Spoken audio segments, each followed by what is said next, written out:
Welcome to All Talk, a podcast about the power of education to help young people speak up and build a fairer world. I'm Greg, founder of a charity called Smart School Councils. And today we're heading over to Barnsley in South Yorkshire to speak with Damien, Associate Head at Parkhouse School, part of the Keys Group, which has 25 schools across the UK. I talked to Damien back in January about his work supporting pupils with social, emotional and mental health needs, where I guess getting young voices involved and speaking up is more important than ever. Damien's got a beard that might be even better than mine, and he's using the Smart School Council programme to help young people discuss local projects, the latest news, and helping students engage with just ideas that matter to them. He also talks about how he manages pupils to kind of veer away from those pupil voice requests that we always get, like, can we have a swimming pool, uniform, school meals, that kind of thing, and how he redirects them into more practical discussions. So, thanks very much for listening. Here's Damien on how he's empowering young voices in his school.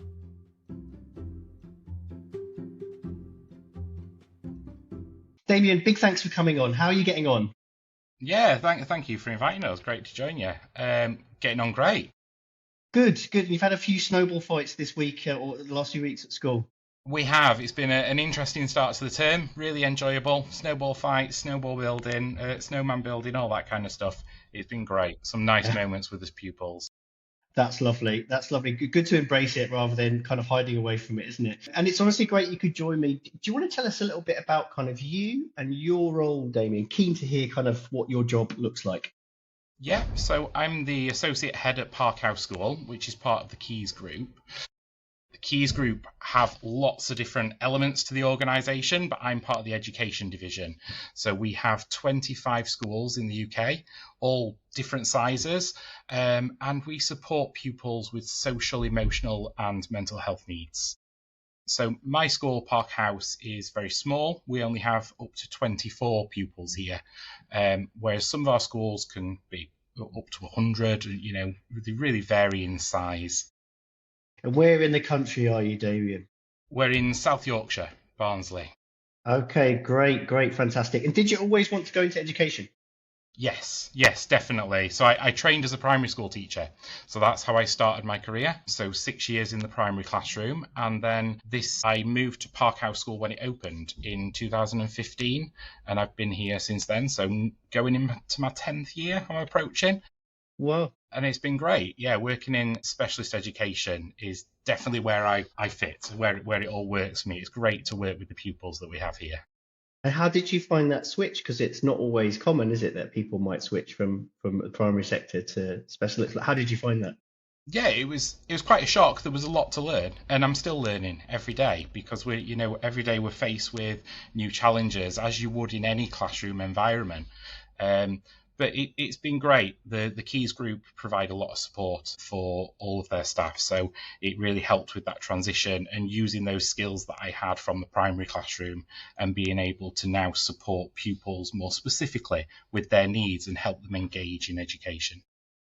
Fantastic. I guess I'd love to hear you kind of set the scene a little bit more, Damien, because I visited one of the key schools in Middlesbrough, which is amazing. But for listeners who maybe aren't in education, can you give us a sort of flavour of what your school looks like, or maybe some of the other schools in the group look like too? Yeah, so what we provide for our pupils is the same as hopefully what they would get in a mainstream setting. We want to replicate that. So we're following the national curriculum. We're giving them opportunities for GCSEs, but we're doing it in a much smaller setting with specialist staff that are trained in therapeutic approaches and meeting those children's needs. Our group sizes are a lot smaller and our curriculum is chunked a lot more short bursts of learning as opposed to longer lessons that our children struggle with. And we blend that with lots of enrichment opportunities. Part of Keys Group is we have peak education. So we have outdoor activity centres that our students can attend and engage in lots of outward bounds kind of activities that really enhance what we're doing in the classroom day to day. So they can all explore things of personal interest and really use that to fuel their learning and guide them down their pathway. So quite different from a room with 30 kids in rows. That's not what we'd Yes, expect in a school. not at all. That's not what you'd see here. Fantastic. Well, thanks for telling us a bit about it. I guess what was your starting point with pupil voice? Like what did you know about that from maybe your primary career or your life in a primary school? And what was your starting point? It's probably the same as most people. A student council is usually the same students all the time, every year, being elected and coming up with the same ideas of wanting a swimming pool and a football pitch and, going to a theme park every week. So it never felt like it had a true impact and never really improved the educational experience for the children and didn't quite equip them with what they needed going forward on how to put ideas across and how to pursue something. So when I started at Parkhouse School and we were thinking about ways that we could gather pupil voice here, I did lots of research, started Googling different models, different approaches. We tried lots of different things. And when I was researching, Smart School Council came up a few times from schools that were using it and just, links to your website. So we started exploring that. And it just seemed like an approach that made sense because it was involving everybody and it was developing lifelong skills of debate and speaking and listening and discussion. So we gave it a go, a bit unsure if it would work, and it has worked. It's been absolutely fantastic. That's great. That's really great to hear. And from your specialist kind of setting, how has that kind of worked? 'Cause that's quite different from what other people, or I guess other people I've talked to on the podcast as well, Damien. So keen to kind of hear that works in your setting. Yeah, well, one thing that's great about Smart School Council is the support package that comes with it. So it's not just a program that you're given and you run with. You get fantastic staff. Karen's our point of contact within Smart School Council, and she has been fantastic. And I meet regularly with Karen, and we explore the challenges that we have because of the nature of our setting and the needs of our pupils and how we can adapt to the program. Karen is very much supporting us in how we mould it, not saying, well, this is how it should be, this is how it was designed. It's how do we use that model in a way that works for us. So one aspect of the model that doesn't quite work at the moment, but we're working on it, is getting the pupils more actively involved in the different teams, the communication teams and the action teams. And that changes year on year with the pupils that we've got, and we have to do a lot of work with them in developing the skills. But through using the program, they are developing the skills. There's a lot of debate and discussion and speaking and listening opportunity. It's building the pupils' confidence. It's building their communication skills. And then that then translates into us starting to follow that traditional model of what Smart School Council was set up for, to be able to put those teams in place and use that approach. Yeah, that's great, Damien. Yeah, thanks for walking us through that. And on the kind of class meeting side of it, so do you want to describe kind of what that looks like and how often you do them? What have been some of the big questions that you've tackled as a group and as a school? Yeah, they've been fab. I really like the bank of questions that's already there, and we've also looked at group-wide questions and things that are common within our schools or within our area to address. But our class meetings, we now do them every other week, so we do half the school at a time. So that over a 2-week period, we've got the voice of everybody. And they're done in tutor groups, so they're done in small groups of no more than 5 pupils together. So it means that when we get to the voting aspect of the class meeting, we can get individual votes as opposed to group vote. But those class meetings are really good for developing those communication and interaction skills. A lot of our children are here with SEMH, social, emotional, mental health need, but they may also have communication interaction needs. So within those class meetings, they are having a model and a structure to how to discuss with their peers, how to listen, how to deal with conflicting opinion, and how to be respectful and how to articulate their opinion and be open to that opinion changing with the introduction of new information. So we've had all kinds of debates. We link it to current affairs, what's going on. So there's been lots of political stuff that's gone on when we've had changes in government and things that are going on in America. We've had things with what's been going on in Ukraine and discussions around that. And then looking at more local issues and how we can use funding within school or within our community, recycling and how we can put initiatives in school. We try to use the question to guide then that open forum part of the meeting where they're asked more openly about what improvements could be made, the pupils are getting much better at making that link of actually what we debated there. We could now take that, which might be a global or a national issue, and then think about how they can apply that to our school and put forward ideas that could impact us on a school or local level. And that's really good so that they can see that connection. What's an example of that, Damien? I'm curious to hear a bit more. So with the global aspect of pollution and recycling and all that, that's been a big one for us because pupils raised that we could do more. So we opened up with some kind of news articles and research and things that had been released, and then looked at what could we do on a local level and things that we can put in place. And it just made those global issues more contextualized for them and kind of brought it down to how does it actually impact us day to day, and then what can we do? That's really cool, isn't it? Because I see a lot of schools either having like lots of debate questions and then kind of questions that they might do something about in school. But actually, it sounds like you've got a kind of link between the two, which is really cool. Yeah, and that really does then stop those really bizarre requests of can we have a pool, and because it then gives it some direction, and they can see some relevant then to those wider issues and things that we're discussing and debating. Have you had any sort of fiery Trump debates over the last year? There have been some. Yeah, that seems to be a common thing with some of the schools and teachers I'm talking to. Obviously, there's lots going on in the world. So, why does this matter to you, Damien? Why do you care about this? Why, like, getting young people's voices involved? It's why we're here. We're here for them. We're here for the pupils. So hearing their voice is absolutely crucial. We're not going to have an impact unless we've got those pupils on board. And that's the same in any setting. In a work environment, unless your colleagues are on board, you're not going to be able to make change that's effective. So within a school environment, we need to listen to what they're telling us. They're able to tell us what they need. They might not have the tools to be able to do that and identify those needs all the time, but we can support them to do that. So it's really vital that we're getting that regular feedback from the pupils and then feeding that into what we do day to day. It's their school. It's not my school, it's theirs. Yeah, that's a really good answer to my challenging question. Thank you. I often found actually that some of the schools that I speak to who place that greatest importance on young people's voices are those who are working with young people with additional needs. Have you seen that in your setting? I guess because you've got the experience of both primary and specialist education.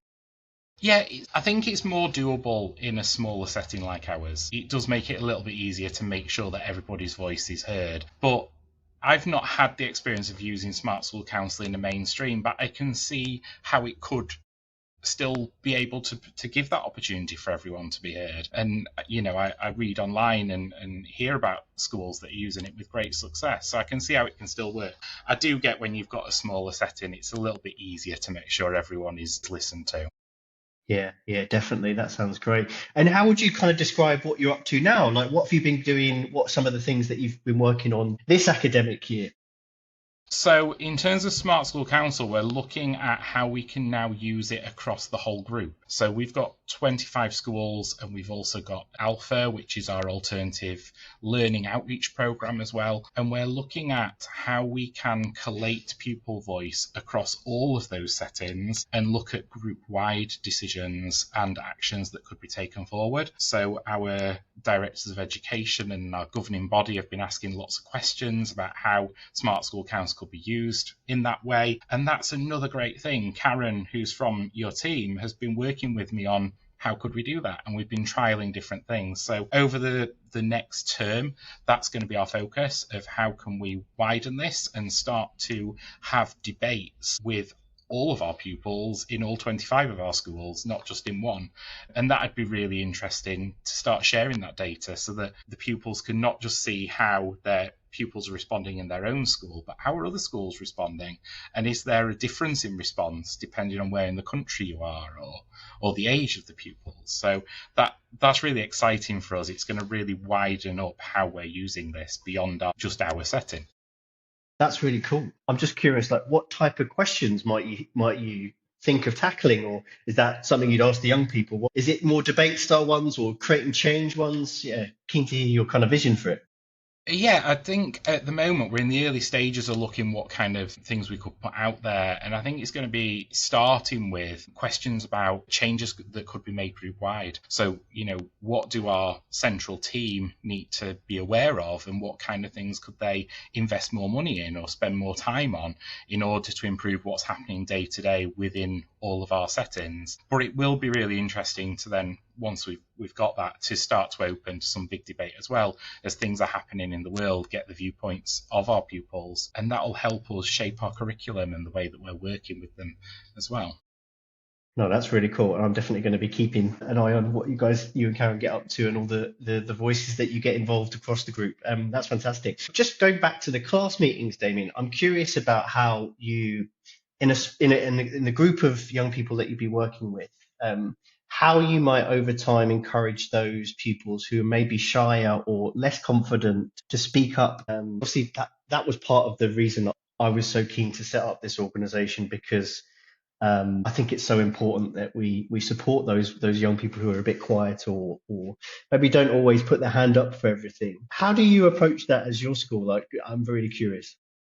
Yeah, well, some of our children, because of their needs, they do require a lot of support generally with communicating. So it may be that the adults who are in the classroom with them are supporting them to find their voice. At Parkhouse School, all of our pupils are verbal, but within some of our settings, we do have non-verbal pupils, and we've been exploring with Karen ways that we can use the programme with those students. Mixed success, sometimes it works, sometimes it doesn't, but it takes time.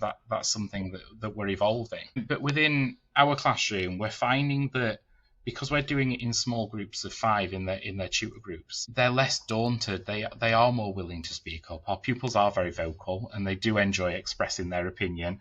The bit that we work on most with our pupils is how they can then listen to somebody else's opinion. And if you don't agree, be respectful and, be open, because it might actually then shape and inform your own personal opinion. And that's the bit that we have to work on a lot with our pupils. Because of their social, emotional, mental health needs, that can be a bit of a challenge, particularly when we're working with pupils with a diagnosis of autism, for example, who might have a really fixed mindset on a particular topic.